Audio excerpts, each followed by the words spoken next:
विस्पान कर रहा है, वो जरूर तुमको बचाने के लिए आएंगे। और जब यहां पर आएंगे तो तुम उससे बदला लेने का आज्ञा मान लेना। मेरे पास 2 सादा कागज है, दोनों पर लिखवा लेना, अपने पिता से हस्ताक्षर करवा लेना, मोहर मरवा लेना। इतना काम अगर तू कर दिया तो बाकी का काम मैं खुद ब खुद कर दूंगा। अब तो बाबूजी दुर्योधन वही किया, एक नकली विष का प्याला अपने हाथ में लिया, नकली विष का प्याला लिया और चिल्लाना शुरू किया कि धिक्कार है मेरे जिंदगी पे, धिक्कार है मेरे इस शरीर पे। एक स्त्री हमको अंधा का बेटा अंधा का के ललकार दी और हम जीवित रहे इस दुनिया में, धिक्कार है ऐसे जीवन पे। अभी मैं विष पी के अपने जीवन लीला को ही समाप्त कर देता हूं। देखिए माता जी के सौजन्य से ढेर सारा पुरस्कार सम्मान है। गुरुदेव के दरबार में इनका बिगड़ी कार्य बनता रहे, 100 परिवार सुखी रहे, सानंद रहे।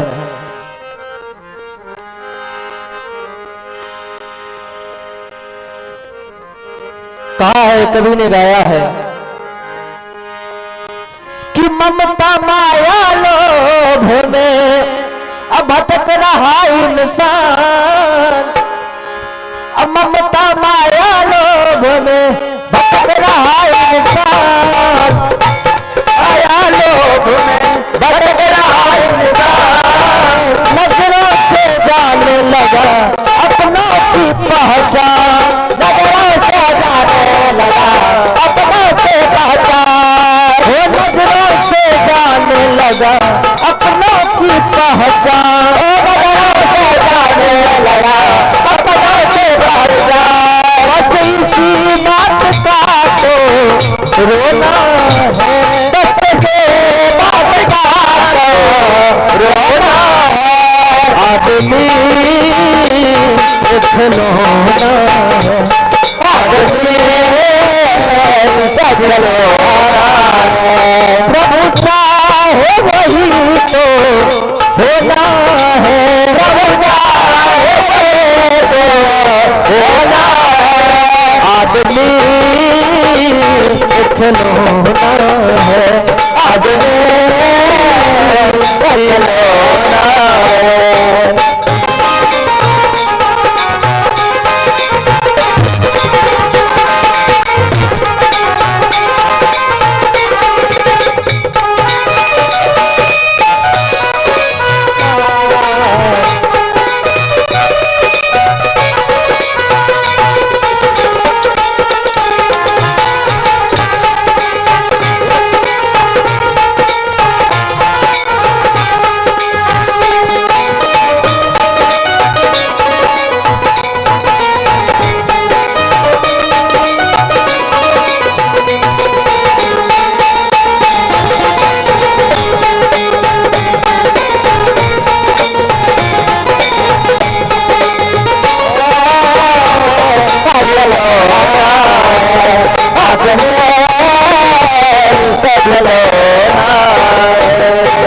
हम सुना रहे थे कि दुर्योधन सबको झकझोरने लगा कि धिक्कार है मेरे जिंदगी पे, अभी मैं विष पी के अपने जीवन लीला को समाप्त कर देता हूँ।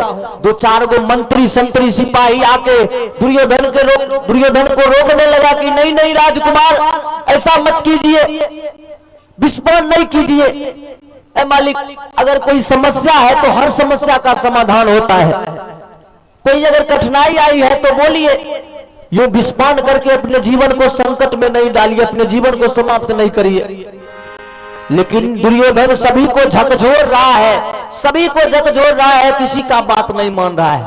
तब तक शकुनी दौड़ते हुए गया और अंधे राजा धृष्टराज से कह दिया कि महाराज, आपका जो बड़का लड़का है, बड़का बेटा जो है दुर्योधन, वो विस्फान कर रहा है।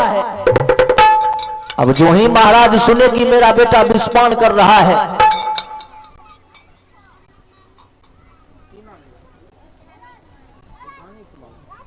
सुंदर पुरस्कार है, छोटी सी बच्ची है दीपरानी कुमारी, इनके सौजन्य से भगवान के दरबार में ये 20 रुपया का पुरस्कार सम्मान आया है। कन्हैया जी के दरबार में इनका बिगड़ी कार्य बनता रहे, 100 परिवार सुखी रहे, सानंद रहे। जो ही सुने अंधे राजा धृष्टराज कि दुर्योधन विस्फान कर रहा है, कुछ एक मंत्री के कंधे का सहारा लिया, देख तो सकता नहीं है, दोनों नयन की रोशनी है नहीं, एक मंत्री के कंधे का सहारा लिया और अपने बेटे दुर्योधन के पास आ पहुंचा। दुर्योधन के पास पहुंचा, एक बार बोलिए गपसप महाराज की जय। मैं रामतनी कथा कीर्तन में जब तक बैठबे तब तक बातचीत नहीं हो चाहिए कि अमन्य बोलबे तो हमरो आर के ध्यान नहीं खिंचा जाए। अब बोले के लिए तो घर पर ढेरी के बात है, जेबे तो ओकर बाद भगवान के दरबार में आए हैं हम सब, कथा कीर्तन सुनना चाहिए, बैठ के ध्यान से सुनना चाहिए, मन लगा के, जब तक हो जितना देर ही बैठे जितना देर ही कथा में हम सब बैठे, मस्ती के साथ हम सबों को बैठना चाहिए, ध्यान भगवान की ओर लगा रहना चाहिए हमेशा। हम सुना रहे हैं कि अंधे राजा धृष्टराज पहुंचे अपने बेटे के पास, दुर्योधन के पास, और कहने लगा, हे रे बउआ, हे रे जोन भोर पर भुंजा भुंजने हो तो खई है।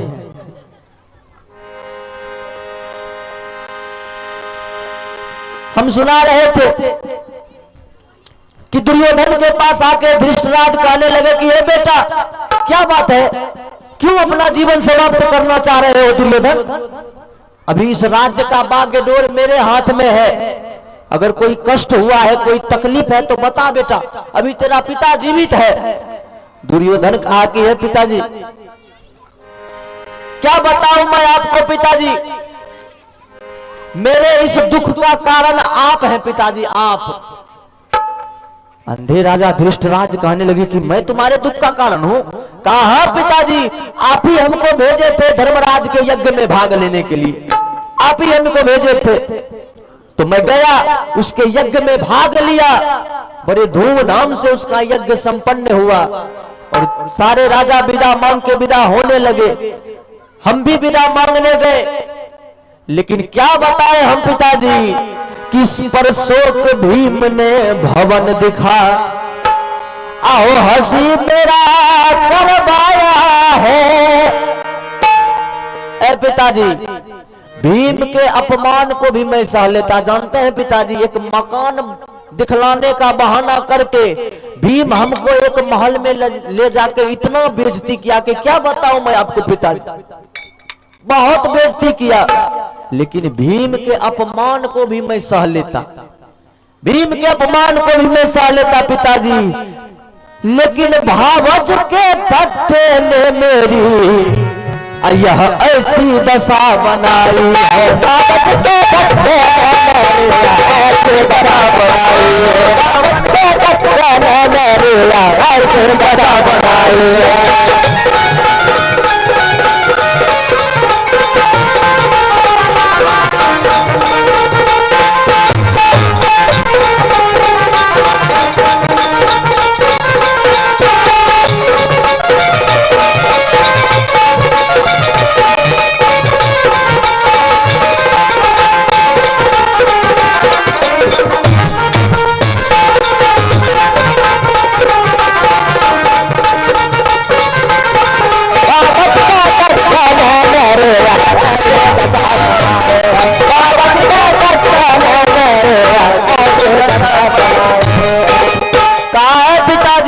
भीम के अपमान को हम सह लेते, लेकिन जानते हैं पिताजी, द्रौपदी जैसी तुच्छ नारी, तुच्छ स्त्री अपने महल में बुला के हमको अंधा का बेटा अंधा कह के बुलाई, अंधा का बेटा अंधा कह के पुकारी। ए पिताजी, इसीलिए मैं अपने जीवन को समाप्त करना चाहता हूं, आप ही बताइए, ऐसी औरत हमको अंधा का बेटा अंधा कह दे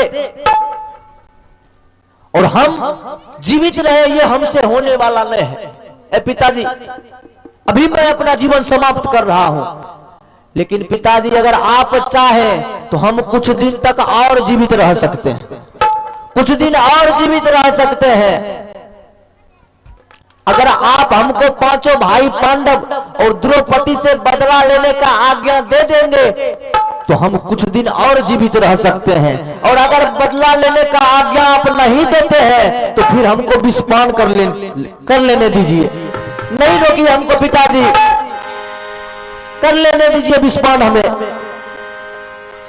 लेकिन अंधे राजा धृष्टराज कहने लगा कि हे दुर्योधन, सबसे पहले तो तू विष का प्याला मेरे हाथ में दे दुर्योधन, वो विष वाला प्याला मेरे हाथ में दे, फिर मैं तुम्हारा फैसला करता हूं। विष के प्याला को अपने हाथ में अंधे राजा धृष्टराज ले लिए और क्या किए, पूरा शक्ति लगा के उस विष के प्याला को जमीन पर पटक देते हैं, फेंक देते हैं जमीन पे, ताकि किसी तरह यह विष गिर के बर्बाद हो जाए यह विष। और जब विष गिरने का आवाज कान में पड़ गया धृष्टराज को, तब धृष्टराज कहने लगे कि दुर्योधन, किससे बदला लेने का विचार कर रहा है बेटा, किससे बदला लेने का विचार कर रहा है? अरे पांडव कोई दूसरा नहीं है, तुम्हारे चाचा का बेटा है बेटा, मेरे छोटे भाई का बेटा है, वो भी तुम्हारा भाई है, चचेरा भाई है दुर्योधन, कोई गैर बच्चा नहीं है, वो मेरा ही बच्चा है। अरे बदला लेने को कहते हो, अब वह भी है कोई गैर नहीं, अरे वह भी तो मेरे बालक है, हम फिर कर सकता उनसे बालक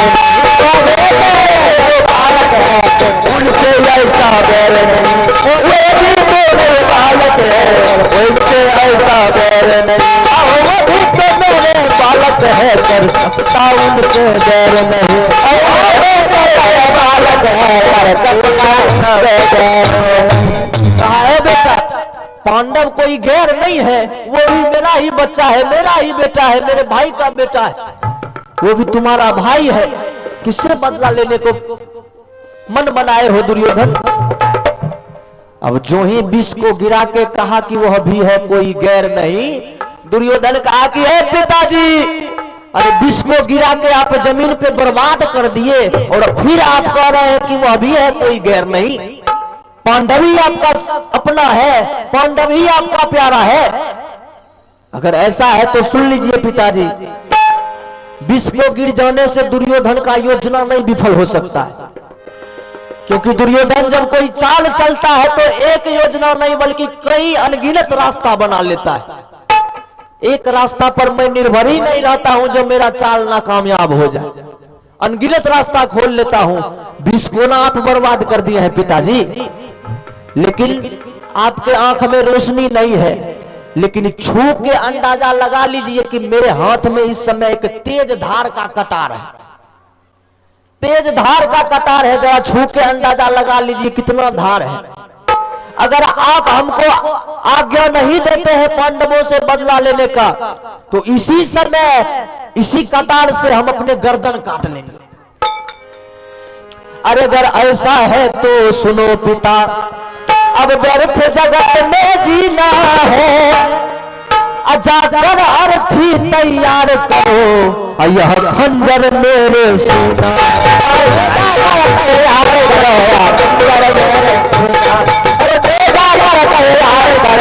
खंजर मेरे सीना है।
नहीं देते हैं तो जाकर अर्थी तैयार करो, यह खंजर मेरे सीना है।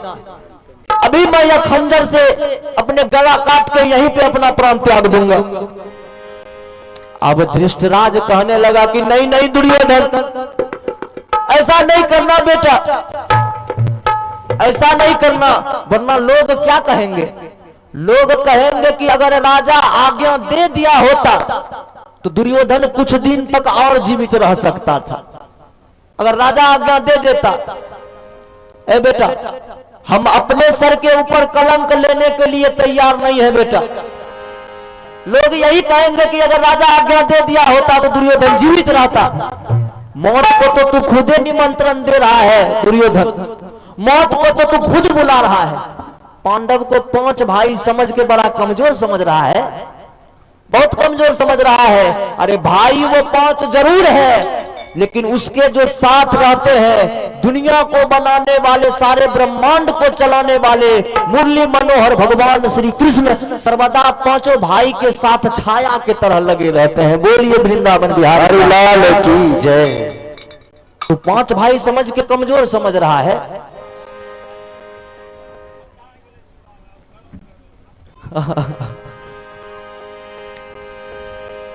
कहा दुर्योधन तो खुद ब खुद अपने विनाश का रास्ता ढूंढ रहा है, क्योंकि जानता है ना कि जिसका मालिक हो भगवान, उसको क्या रोकेगा कोई आंधी या तूफान।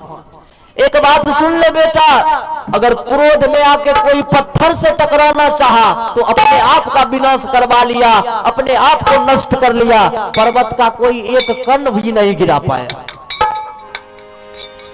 लेकिन जाओ, तुम यह बात नहीं समझोगे दुर्योधन, जाओ हम तुमको आज्ञा दे देते हैं, ले सकते हो बदला तो 5 भाई पांडव से, वो अपना बचाव खुद ब खुद कर लेंगे।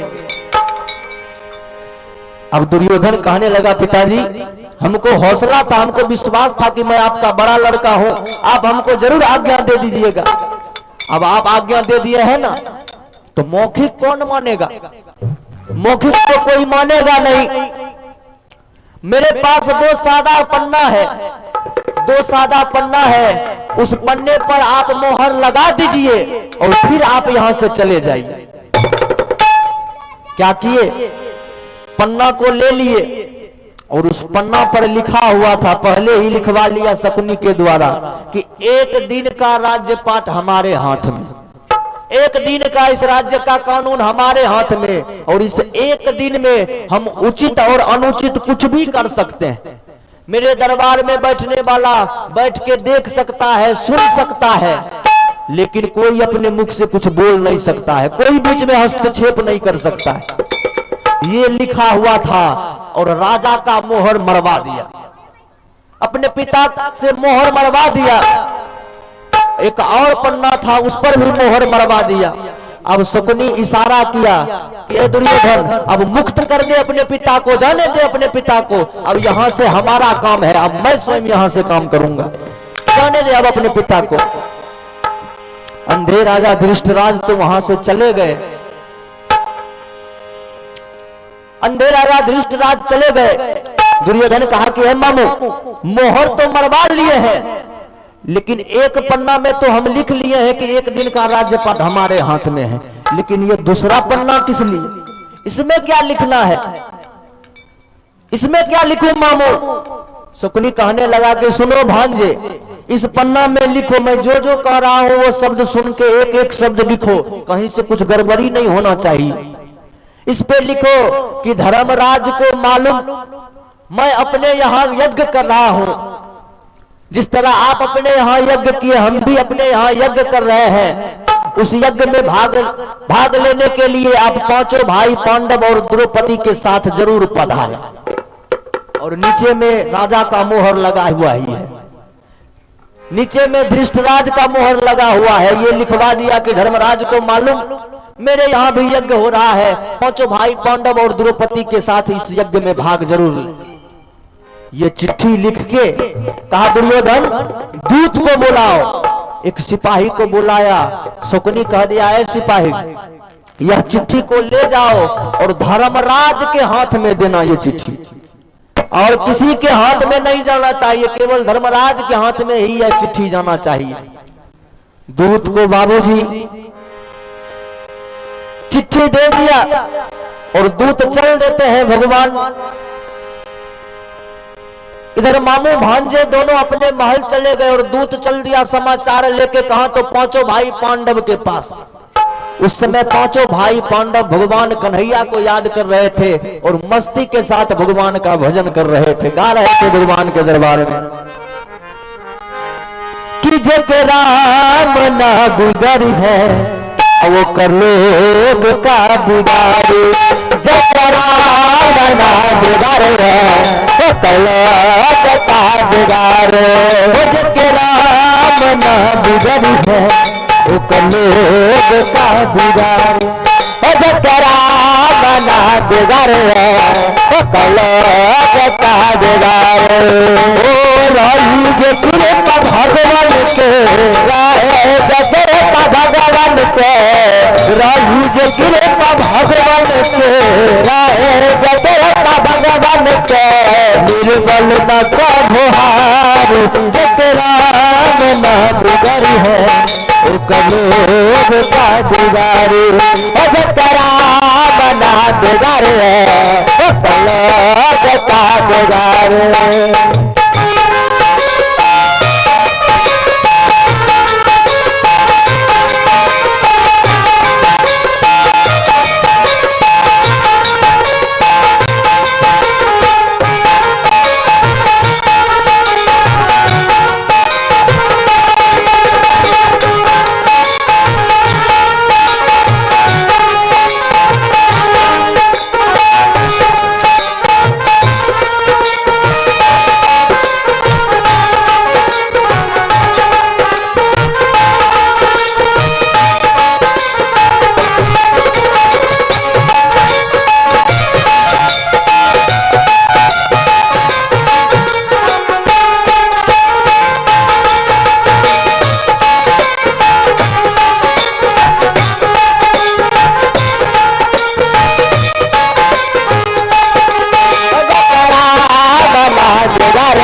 राम का बिगाड़ी लोग का बिगाड़ी, भला न होला ओकरा के जो दूसरा के चाहे दूरा, भला न होला ओकरा के दूसरा के चाहे गोरा, भला न होला ओकरा के जो दूसरा के चाहे दूरा, भला न होला ओकरा के जो दूसरा के चाहे गोरा। लोग पापी चुरवन के सपना न होला पूरा, लोग पापी चुरवन के सपना न होला पूरा, मुर्धज के बेटा बातल जकरा, गोरा धज के बेटा बातल जकरा, मुर्धज के बेटा बातल जकरा, गोरा धज के बेटा बातल जकरा, पर चलन आरू जकरा ना बिगड़ है वो लोग का बिगाड़े, जग राम ना बिगड़ है वो लोग का बिगाड़े, जग राम ना बिगड़ है वो लोग का बिगाड़े, जग राम ना बिगड़ है वो लोग का बिगाड़े। राजा रामचंद्र की जय। जकर राम ना बिगड़ी है ओकर लोग का बिगाड़ी। आए मस्ती के साथ धर्मराज पांचों भाई के साथ भजन गा रहे थे, तब तक में दूत पहुंचा धर्मराज के पास चिट्ठी लेके। दूत पहुंचा और चिट्ठी लेके धर्मराज के हाथ पर रख दिया, हाथ में दे दिए। अब धर्मराज चिट्ठी को खोल कर देखना शुरू किए तो चिट्ठी को जो खोले उसमें लिखा हुआ था कि धर्मराज को मालूम हमारे यहाँ भी यज्ञ हो रहा है, अतः आप पांचों भाई पांडव और द्रौपदी के साथ मेरे यज्ञ में भी भाग लेके मेरे कार्य को सफल बनाए। ये लिखा हुआ था और महाराज का मोहर पड़ा हुआ था। अब धर्मराज जो इतना देखे पढ़े, खुशी के मारे अपने सिंहासन से उछल गए और उछल के बेतरा नाचना शुरू कर दिए और आवाज लगा दिए कि अर्जुन, ए भीम, अरे आज जी भर के खुशियां मना ले मेरे भाई, आज जी भर के नाचो, जी भर के खुशियां मनाओ। अर्जुन, मैं बार बार तुमको समझाया करता था ना कि एक ना एक दिन दुर्योधन भी सुधरेगा, एक ना एक दिन दुर्योधन भी मेरे गोपाल का पूजा करेगा, मेरे गोपाल को मानेगा, पूजेगा मेरे गोपाल को। देखो भीम, देखो अर्जुन, आज वो दिन आ गया है। देख रहे हैं इस चिट्ठी में क्या लिखा है कि मेरे यहां भी यज्ञ हो रहा है, पूजा पाठ हो रहा है। आज प्रथम बार दुर्योधन के यहाँ पूजा हो रहा है, यज्ञ हो रहा है। आज मेरे गोपाल का पूजा होगा। इसमें लिखा है हम सबों को निमंत्रण देके बुलाए हैं। चलो हम पांचों को इसी समय निकलना होगा, इसी दूत के साथ हम पांचों प्रस्थान करते हैं, अभी जाना होगा। अब जो ही कहा कि दूत के साथ ही प्रस्थान करेंगे, अर्जुन कहा कि ए भैया, आपको विश्वास हो गया कि दुर्योधन हमारे गोपाल का पूजा कर सकता है, दुर्योधन कन्हैया का पूजा कर सकता है। आप जानते हैं ना भैया कि कारी कंबल में नहीं अचढ़ तो न दूजो रंग। ए भैया, काला कंबल में कभी दूसरा रंग नहीं चढ़ता है, जानते हैं ना आप। कोयला भयो ना उजरो सोमुन साबुन खाए।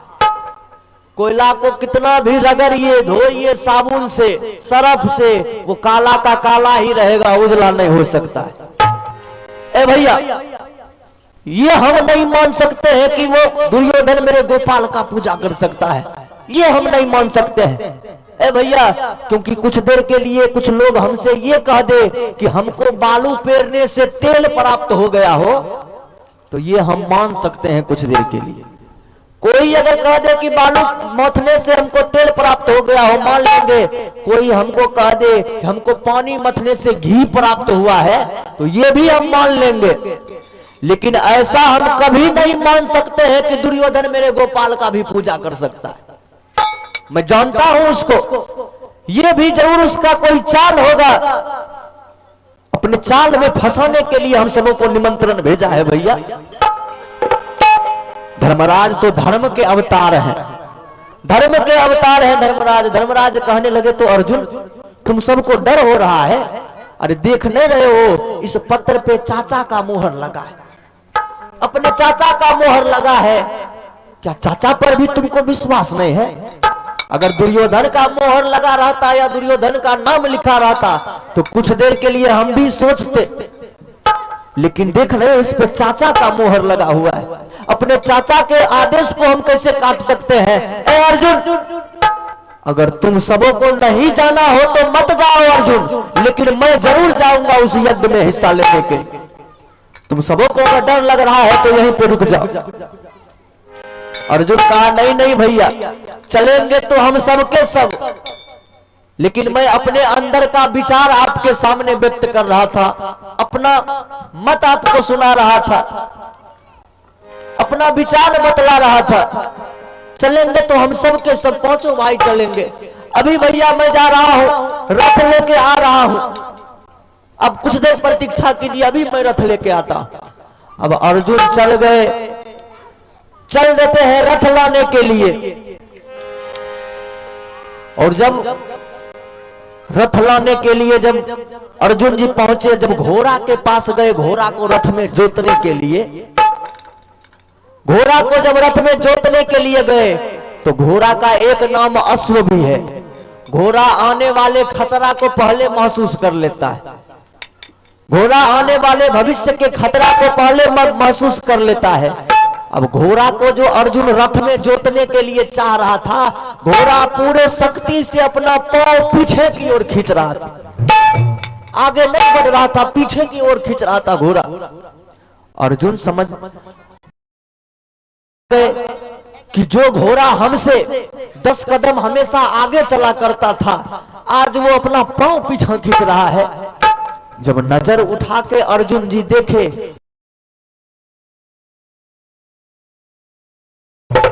घोड़ा पे जान रो रहा है। अर्जुन जी कहने लगे कि ये भाई, ओ घोड़े, मैं समझ रहा हूं कि तुम क्यों रो रहे हो, क्यों तुम्हारे आंख से आंसू निकल रहा है, कि कुछ अनहित होने बाला है। अब कहता है माया नेत्र अर्जुन कुछ खोने वाला है। कहता है माया नेत्र कुछ खोने वाला, माया नेत्र अर्जुन कुछ खोने वाला है।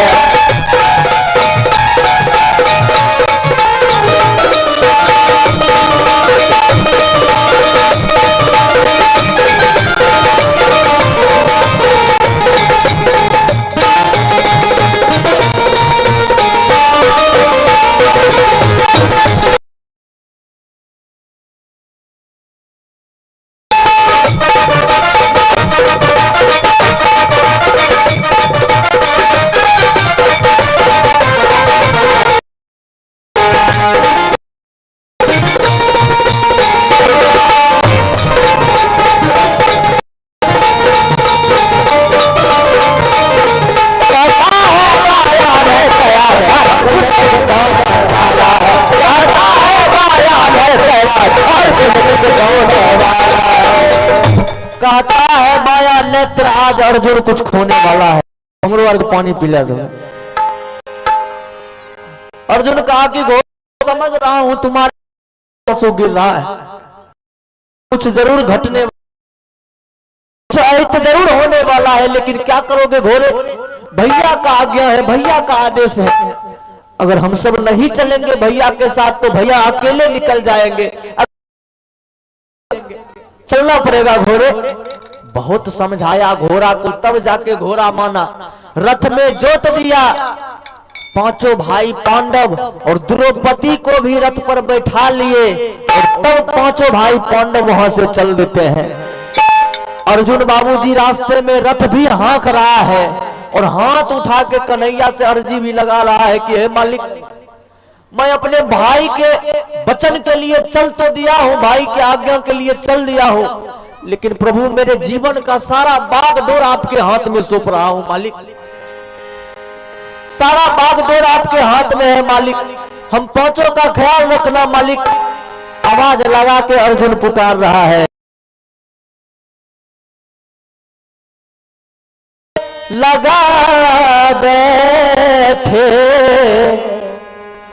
लगन तुमसे, लगा बैठे जो होगा देखा जाएगा।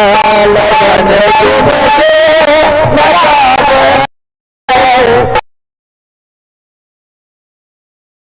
लगन तुमसे लगा जो होगा देखा जाएगा, जो होगा देखा जाएगा, जो होगा देखा जाएगा,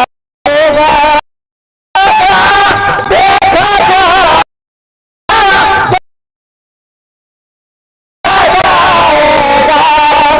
जो होगा देखा जाएगा, देखा जाएगा। तुम्हें अपना बना बैठे, तुम्हें अपना बना बैठे जो होगा देखा जाएगा। अपना बना बैठे जो होगा देखा जाएगा।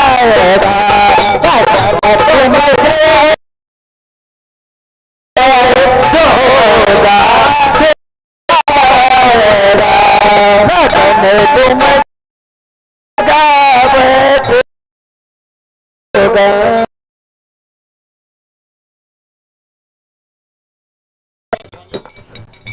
दिलीप जी के माताजी हैं, माताजी के सौजन्य से वो मोरा घाट के निवासी हैं। इनके सौजन्य से भगवान के दरबार में 101 रुपया का पुरस्कार है।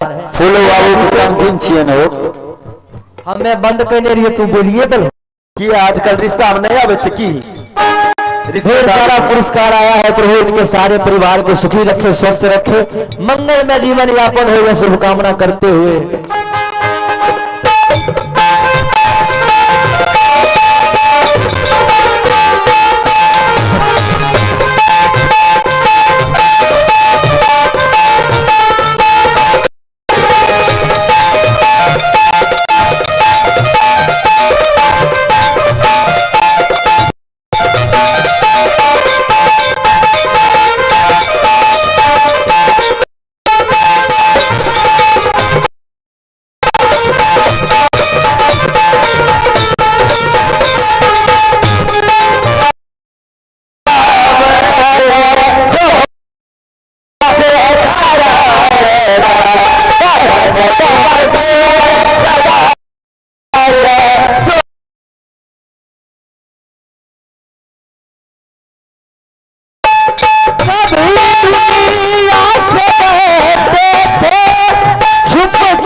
पर्दा हटा गए थे, पर्दा हटा गए, जो होगा देखा जाएगा, लगन तुमसे लगा गए, जो होगा देखा जाएगा, लगन तुमसे लगा गए, जो होगा देखा जाएगा, लगन तुमसे लगा गए, जो होगा देखा जाएगा, जो होगा देखा जाएगा, जो होगा देखा जाएगा। रथ भी चला रहे हैं अर्जुन और से विनय भी कर रहे हैं, कन्हैया भाई के सम्मान के लिए चल दिया हूं, अपना आशीर्वाद सदैव भक्त के ऊपर बनाए रखना मालिक। तब तक में बाबूजी रथ पहुंच गया हस्तिनापुर। हस्तिनापुर पहुंचा दुर्योधन के दरबार में रथ। अब जो ही रथ पहुंचा सारे दरबार, कहां हो, दौड़ो, भागो, जल्दी आओ, धर्मराज की सवारी आ चुकी है। देखिए माता जी के सौजन्य से 20 रुपया का आशीर्वाद सम्मान आया है, इनके चरणों में हम प्रणाम। सौ परिवार सुखी रहे, सानंद रहे, मंगल में जीवन यापन हो, ये प्रभु से मंगल कामना करते हुए, शुभ कामना करते हुए हम आगे सुना रहे हैं। हम निवेदन कर रहे थे कि जो ही देखा कि धर्मराज की सवारी आ चुकी है, हल्ला हो गया, सब कोई अगवानी करने के लिए आए धर्मराज जी के पास, सब कोई अगवानी करने आए। दुर्योधन पहुंचा, शकुनी पहुंचा रथ से उतारने के लिए, और महारानी द्रौपदी को तो सैकड़ों सखियां मिलकर रथ से नीचे उतारती, सारे सखियां मिलकर रथ से नीचे उतारती है और लेके चली जाती है रंग महल में। और इधर दुर्योधन धर्मराज को लेके सुंदर आसन पे बैठा देते हैं, एक सिंहासन पे बैठा देते हैं, और जीवन में कभी इतना मान सम्मान नहीं किया होगा दुर्योधन धर्मराज का, आज उतना मान सम्मान कर रहे हैं। जीवन में कभी भी उतना मान सम्मान नहीं किया होगा, उतना मान सम्मान आज कर रहे हैं दुर्योधन धर्मराज का। जब सारा स्वागत बाद कर दिया,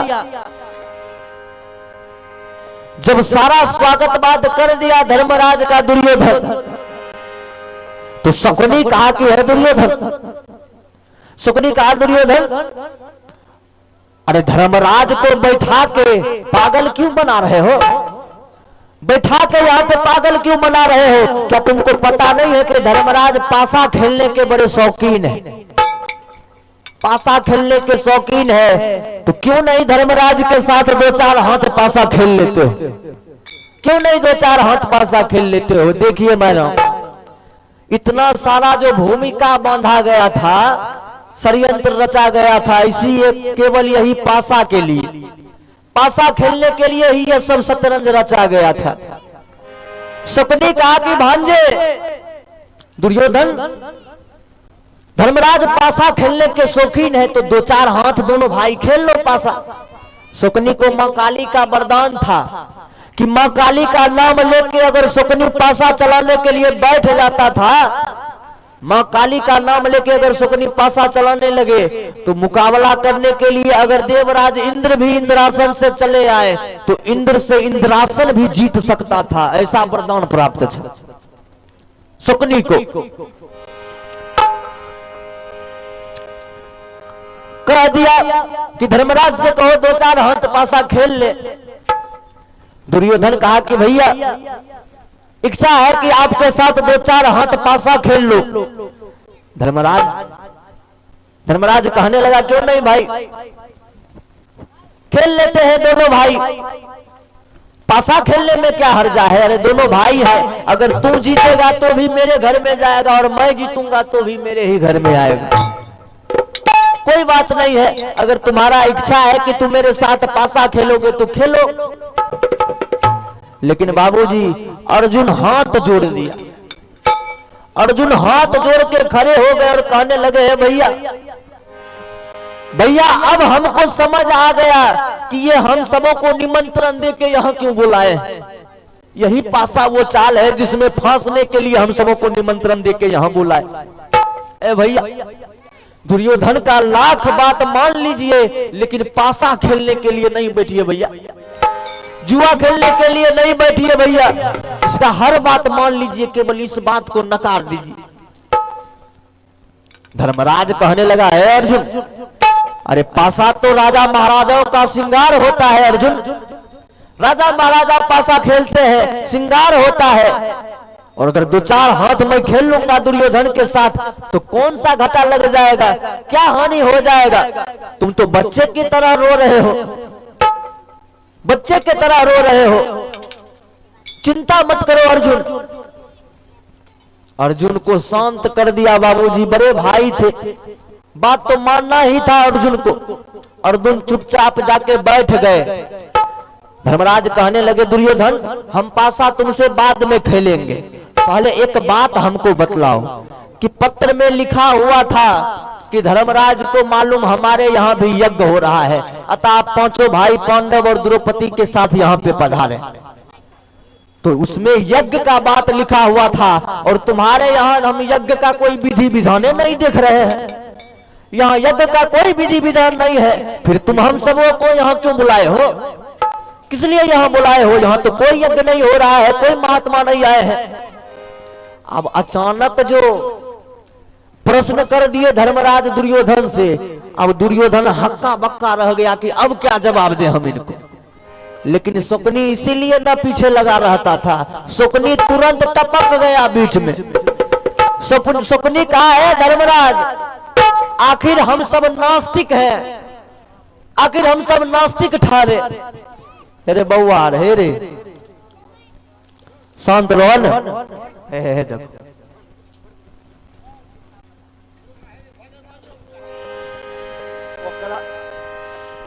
एकरार में दोस्त थोड़े के छे, हमें कहबे तो खराबो लग जेते।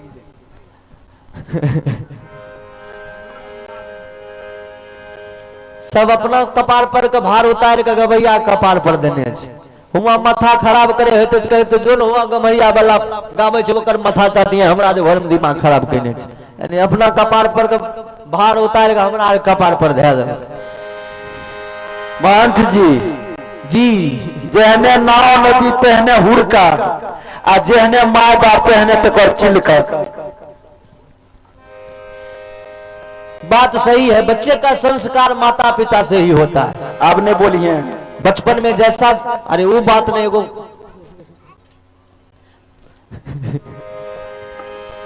बच्चे का संस्कार माता पिता से होता है। जैसा हम लोग बचपन में संस्कार देंगे वैसा बच्चा बनता है। पौधा होता है, छोटा सा पौधा, उसमें अगर लकड़ी बांध दीजिए तो सीधे जन्मेगा, सीधा जन्मेगा, अगर छोड़ दीजिएगा तो टेढ़ टाढ़ हो जाएगा। उसी तरह बचपन में जैसे हम सीख देंगे वैसे बच्चा करेगा। हम निवेदन कर रहे थे, जी जी, हम निवेदन कर रहे थे कि अचानक धर्मराज पूछ दिया कि यहाँ तो यज्ञ का कोई विधि विधान नहीं है। शकुनी कहा, यमराज आखिर हम सब नास्तिक ठहरे, हम सब नास्तिक हैं, हम लोगों को क्या पता है कि किस तरह यज्ञ किया जाता है, किस तरह पूजा पाठ किया जाता है, कभी नहीं ये सब काम किए। आपको हम यज्ञ से एक दिन पहले बुला लिए, एक दिन पहले बुला लिए हैं, यज्ञ कल शुरू होगा और आज हम आपको बुला लिए हैं। आपके देख रेख में ही यज्ञ का सारा कार्यक्रम होगा, क्योंकि हम सब तो जानते नहीं है कि किस प्रकार से यज्ञ होता है। आप ही को सारा काम करना है, आप ही को बतलाना है, सब काम करना है। अब ऐसा तुकलगी बात बोला शकुनी, कहे छे न कि झूठ बोला के तू के मिलबे से, वह तुकलगी बात, ऐसा तुकलगी बात बोला शकुनी कि धर्मराज को विश्वास हो गया कि सही में कल यज्ञ होगा। कहा तो आओ दुर्योधन, दोनों भाई दोनों हाथ पासा खेल लेते हैं।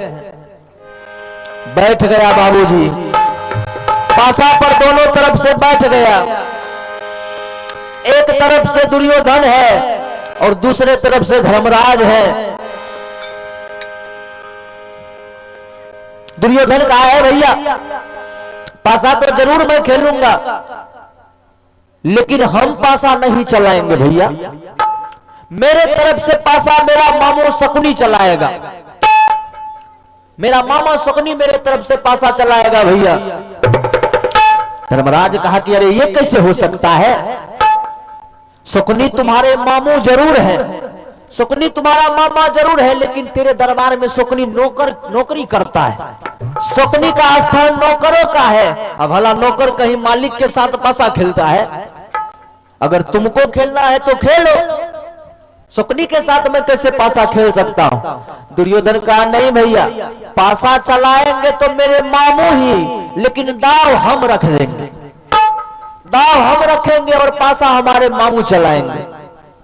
धर्मराज कहा तो ठीक है, दावे का तो मोल है पासा में, जब तुम दाव रखिए दोगे तो पासा कोई चला ले, उससे क्या मतलब। अब बाबूजी खेल दोनों तरफ से आरंभ हो गया, पासा बीच में रखा है, पासा उठाया शकुनी और दाव पर रख दिया कुछ द्रव्य, कुछ पैसा रख दिया दाव पर, दोनों तरफ से दाव लग गया। शकुनी हाथ में पासा को लिया और मन ही मन मां काली को स्मरण करने लगा कि हे मां काली, इस बार मैया धर्मराज का जीत हो जाना चाहिए, इस बार धर्मराज का जीत हो जाना चाहिए। जो ही मां काली का नाम लेके पासा चलाया, कहा ना कि मां काली का ही तो वरदान है, जो ही मां काली का नाम लेके चलाया पासा, सचमुच में बाबूजी धर्मराज जी जीत गए, धर्मराज जीत गए। सुंदर पुरस्कार है, यह है विकास कुमार जी के माता जी, इनके सौजन्य से भगवान के दरबार में 51 रुपए का पुरस्कार सम्मान आया है। कन्हैया जी के दरबार में इनका बिगड़ी कार्य बनता रहे, मां गंगा के व्यास इनका खजाना सदैव भरा रहे। पुरस्कार सम्मान के लिए बहुत बहुत धन्यवाद।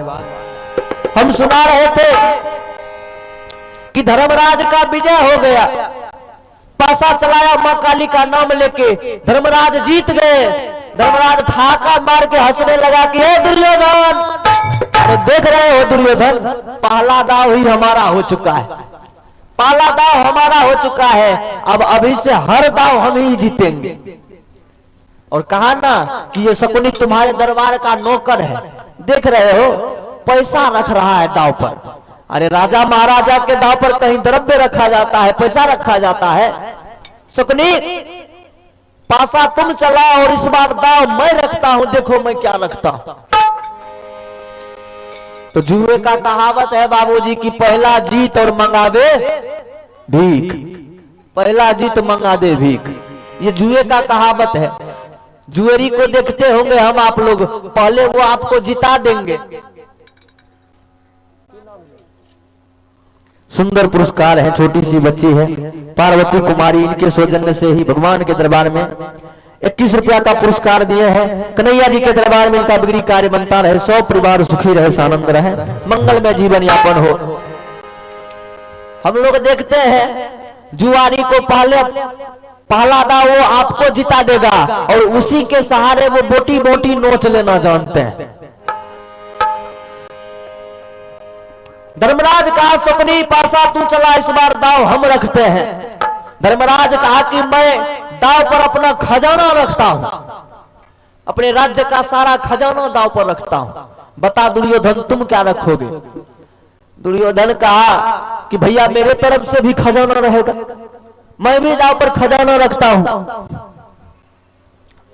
दोनों तरफ से दाव लगा, शकुनी पासा को हाथ में लिया और मन ही मन मां काली से कहने लगा, हे मां अब मैया जरा नजर अपने बेटे के तरफ खिराना, मां अब ध्यान देना मैया, अब पासा तेरा बेटा चला रहा है, अब तेरा बेटा का विजय होना चाहिए, तेरा बेटा जीतना चाहिए मैया।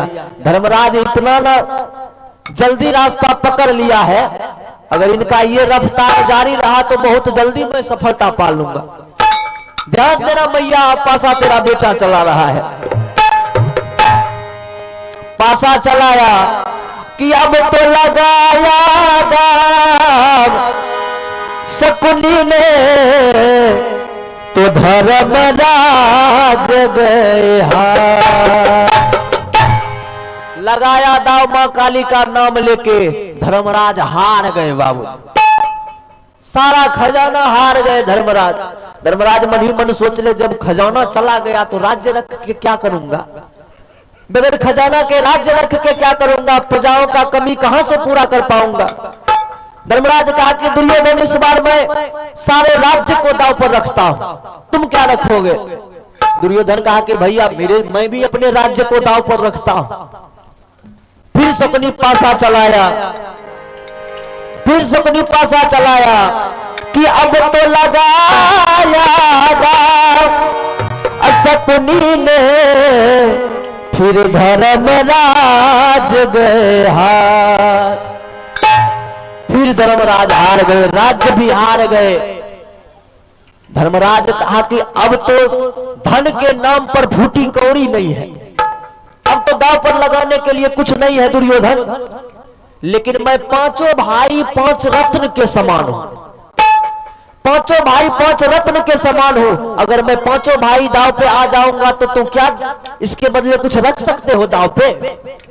दुर्योधन कहा कि हाँ भैया, आपके पांचों भाई के बदले आप जितना कुछ जीत हारे हैं उसका आधा रकम हम दांव पर रख सकते हैं, आधा रकम रख देंगे आप पांचों के बदले। अब पांचों भाई भी दांव पर आ गए, आधा रकम दुर्योधन रख दिया। अब अर्जुन हाथ जोड़ के कह रहा है कि हे कन्हैया, एक बार मेरे भाई के ऊपर नजर फिरा दो कन्हैया, एक बार मेरे भाई को जिता दो मालिक, मैं वचन देता हूं कन्हैया, मैं आधे में गुजर कर लूंगा गोपाल, एक बार मेरे भाई के ऊपर अपना नजर फिरा दो कन्हैया। बार बार भगवान को पुकार रहा है अर्जुन, बार बार कन्हैया जी को पुकार रहा है अर्जुन, मालिक एक बार नजर फिरा दो अपने भक्त के ऊपर। कि जसोदा के प्राण प्यारे, नंद बाबा के दुलारे, एक तेरा ही सहारे नाथ लाज रखोगे, कि भूल जाओगे ना लाज रखोगे, या भूल जाओगे लाज रखोगे, या भूल जाओगे। जसोदा के प्राण प्यारे, राजदान प्यारे, नंद बाबा के दुलारे, एक तेरा ही सहारे नाथ लाज रखोगे, क्या भूल जाओगे लाज रखोगे, या भूल जाओगे, प्रभु लाज रखोगे, या भूल जाओगे।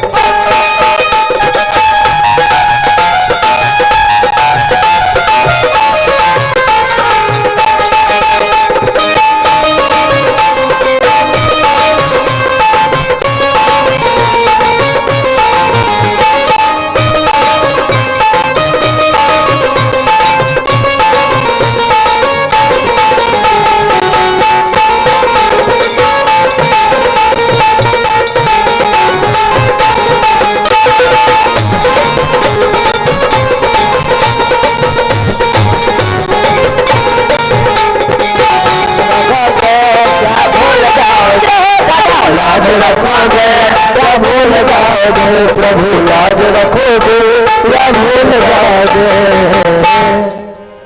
आवाज लगा रहा है प्रभु, एक बार नजर घुमा दो मेरे भाई के ऊपर, मैं आधा में गुजर कर लूंगा गोपाल। आधा वस्तु दुर्योधन दे रहा है, हम पांचों भाई के बदले आधे में मैं गुजर कर लूंगा।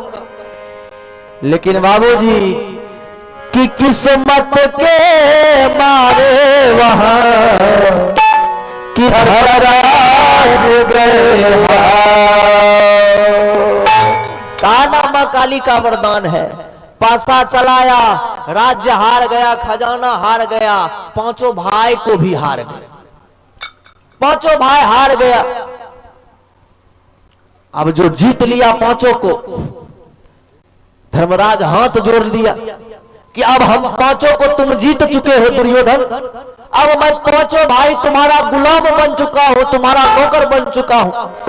ऐ दुर्योधन, अब तू जो चाहो हमसे वो सेवा करवा सकते हो दुर्योधन, आज से तू हमारा मालिक है। किले कपड़ों की सब साज ताज दूर अभी करता हूं मैं, तुम लोगों का सेवक बनना अब से मंजूर करता मंजूर करता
सेवक बनना अब से मंजूर करता हूं मैं। दुर्योधन, आज से हम पांचों भाई तुम्हारा गुलाम है। अब तू जो काम चाहे वो तू हमसे करवा सकते हो दुर्योधन। अब तुम्हारा गुलाम है हम, क्योंकि अब हारने के लिए मेरे पास कुछ नहीं बचा। शुकनी कहने लगा कि अब ये परेशान होने लगे धर्मराज, अभी ये परेशान हो गए आप। अरे अभी तो आपके पास बहुमूल्य वस्तु बाकी है धर्मराज, अभी तो आपके पास बहुमूल्य वस्तु बाकी है। अगर उसको आप दांव पर लगा देते हैं वो जरूर आपके भाग्य को बदल देगी, वो जरूर आपके भाग्य को बदल देगी। धर्मराज कहने लगा कि ऐ शकुनी कि अरे मुझे नहीं है ध्यान, तो शकुनी बोला द्रौपदी है सुनिए श्रीमान। धर्मराज कहा शकुनी हमें तो ध्यान नहीं है, अब तो हमारे पास कुछ नहीं बचा है। शकुनी कहा है धर्मराज अभी तो आपके पास बहुमूल्य वस्तु बाकी है, आपके पास अभी रानी द्रौपदी बाकी है। ऐ धर्मराज आप अपने पत्नी को क्यों नहीं दांव पर लगा देते हैं, आप द्रौपदी को क्यों नहीं दांव पर लगा देते हैं, कहीं यही आपके भाग्य का पासा पलट दे।